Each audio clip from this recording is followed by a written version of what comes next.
Hey guys, welcome back to the channel. We're going to be checking out a video titled Living in Portugal as an American is anything but easy. So I guess it's really hard. Let's hear these, perspective, and it's coming from a channel known as Dave in Portugal. So if you have not heard of that channel before, the link will be in the description and in the pinned comment section where you can check out the original video. But we're going to be checking this out right now, so thank you for watching. And if you have any videos related to Portugal, leave those in the comment section and I'll check them out as soon as possible. Without further ado, let's go right into this video. In this video, I want to talk about the things that many YouTubers and bloggers fail to mention when they paint Portugal as this perfect place where all of your troubles melt away and everything is perfect.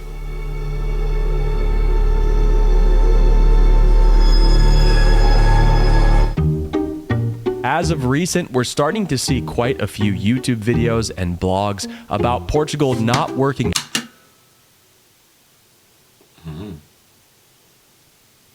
Really? out for Americans that arrived with high expectations. Apparently, the incredible beaches, age-old castles, and pastel de nata wasn't enough to keep these Americans happy in Portugal. Is it that the culture in Portugal is too different for Americans to comfortably settle into? Well, today we will explore some of the main reasons why so many Americans end up leaving Portugal. But first, let's find out the big question you've all been waiting for. Could Dave in Portugal actually be Portuguese? Say what? The purpose of this video is not to complain about living in Portugal, but to give Americans a realistic perspective on what it's like to live here. Don't get me wrong, I absolutely love living in Portugal, but moving here as an American or a foreigner certainly doesn't come without challenges. Sometimes it just feels like nothing is going right, and even though you have everything organized and prepared, you just keep getting smashed down with issues, and it just feels like, Mom, I'm trying to make a video here. Can you please keep it down? I just read an article here. Can you? Mom, I'm trying to make a video here. Can you please keep it down? What's going on? I just read an article today from the Business Insider in the United States talking about Americans moving in droves to Portugal in search for a better quality of life and a lower cost of living. But I feel like articles like this lack a lot of depth and fail to give insight on what it's really like to live here in Portugal. Firstly, let's discuss how the locals feel about Americans moving in. Spoiler alert, they're not too happy about it. According to Eurostat, the Yeah, immigration is like hated everywhere. Like, I think some people get away with immigration because they look the part, if that makes sense. But in reality, people are very hostile to newcomers. Like, it doesn't even matter where it is. Like, even if it's a new community in your city or whatever, and that person is from that area, but they just come to a new community, it's really something that naturally people actually never really just welcome you and give you the opportunity to, exist freely. But they scrutinize you and critique you, which is a natural human reaction, I think. But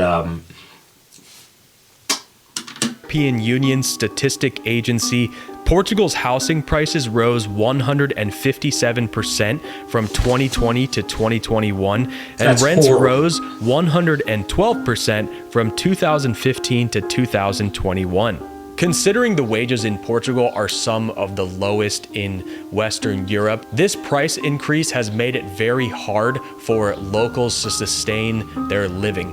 Protests on Airbnbs and local accommodations have been going on for the past couple years because the locals are being priced out of their houses and can't afford to live in places like Lisbon, Porto, or the Algarve anymore. A lot of people even consider the Algarve not a part of Portugal anymore. These places are losing their authenticity and starting to become large tourist traps. But Portugal really wasn't on Americans' radars until the last couple of years. I think the pandemic had a major impact on Americans that were clocking in to 9-to-5 jobs pre-pandemic, and once they started working from home, they didn't want to give that up. People became used to this idea of working from home, and so as people started to get called back into their offices, Americans naturally looked for places where they could have a better quality of life and never returned to their 9-to-5 jobs. There is this perception that Portugal is so much cheaper than the United States, but is this really true? Sure, if you compare the daily cost of living with states like California or New York, then obviously Portugal will be less than half of the general cost of living. But if you come from a place in the middle of America, the price might not be that drastic, especially because the hidden costs of Portugal can really start to add up. When you look at the price tag on cars in Portugal, they seem to be outrageously expensive. Take this Toyota RAV4 Hybrid, for instance, that has a starting price in the US at around $31,000 MSRP. But in Portugal, this same make... Truth is, that same RAV4 in Finland, I don't know, probably 45, 50. The reality is what I've learned about Finland and cars is that there's a huge tax on motor vehicle. I can't even talk. There's a huge tax on motor vehicle. What the hell? I'm glitching out. But yeah, there's a huge tax on them, and he's actually right about this part, but I don't know the percentage of it right now off the top of my head regarding Finland. But Finland is one of the more expensive European countries. But you don't necessarily need a car in Finland and in most European countries in the first place, and you don't need a brand new vehicle. That's number two, because it's going to depreciate like a freaking truck falling on your head. And like, I don't know, if you can live in a house and you're good to go, I think you're fine. But I get the point though. Model is priced at almost 48,000 euros.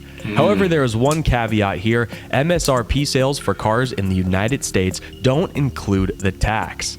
And in Portugal, the sales tax, or IVA, is included in the advertised price.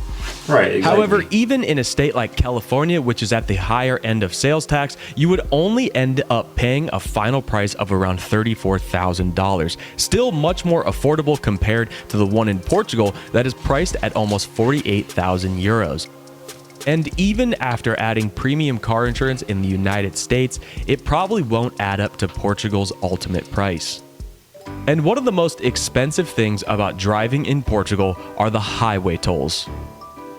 If you thought you were just going to be able to live in a van and travel cheaply by highway everywhere in Portugal, think again.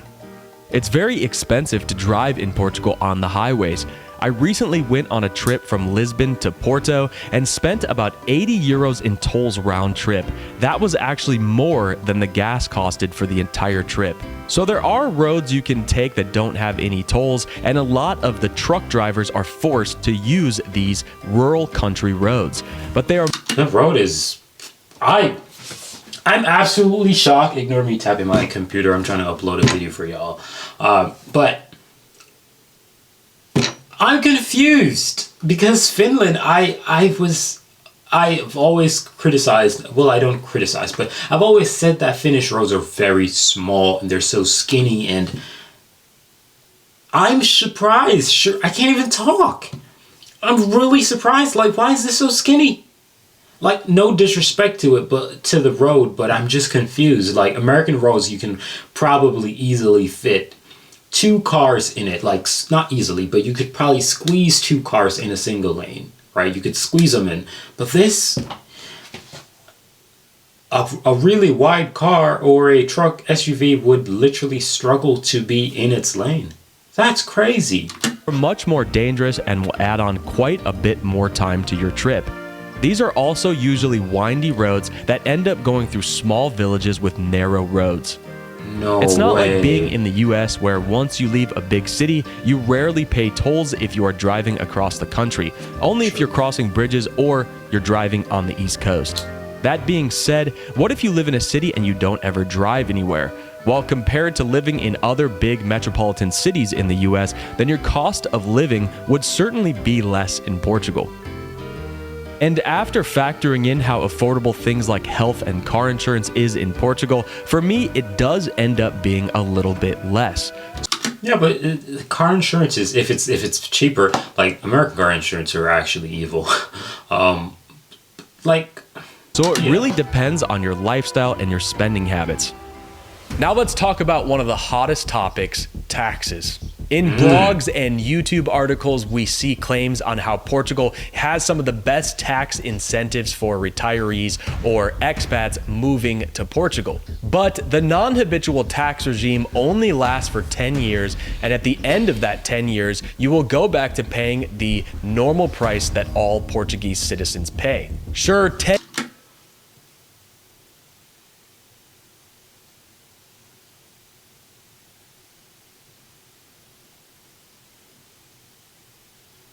I mean, I think that's the way how it should be. I don't think that's a problem. Like, after 10 years, you're supposed to be Portuguese, right?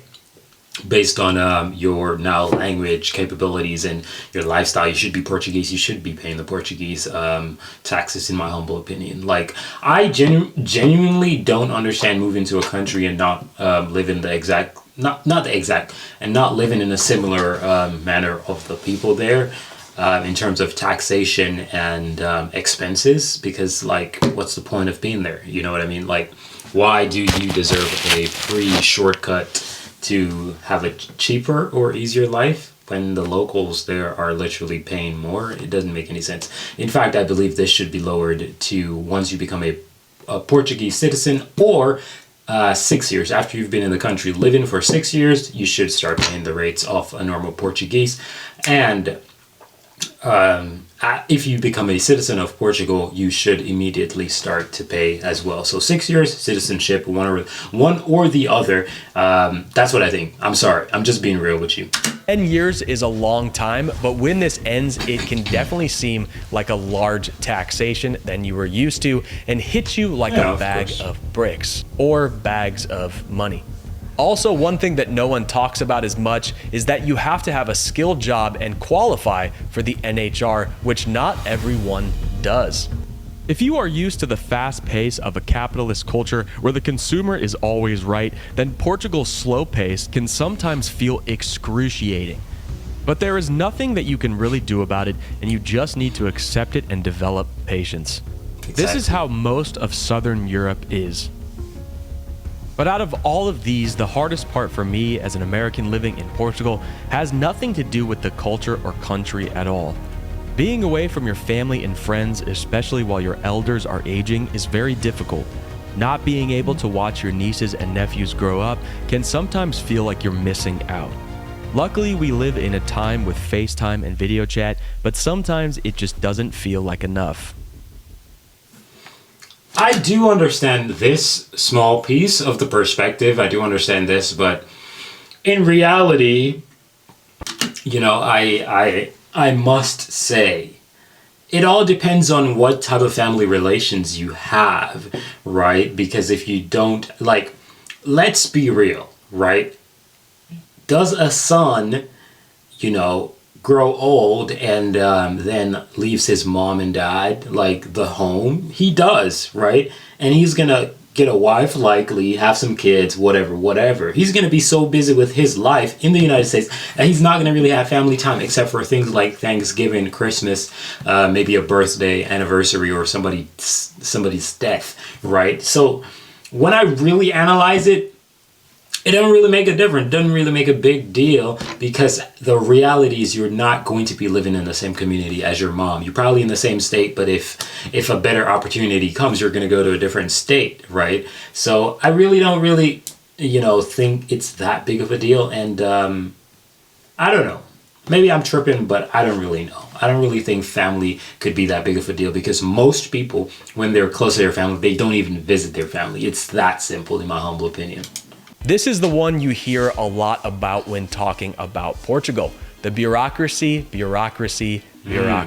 Sometimes state processes like getting your driver's license or getting access to the universal healthcare can seem like a nightmare. In Portugal, how they deal with foreigners can almost seem like a case-by-case basis that is being interpreted by the state worker that is dealing with you. You might visit one office that tells you one thing, only to go to another office that tells you another. You hear absolute horror stories of people Yeah, that would drive me off the hinges. I must say, being in North Finland has been tremendous. Legality here is like It's amazing.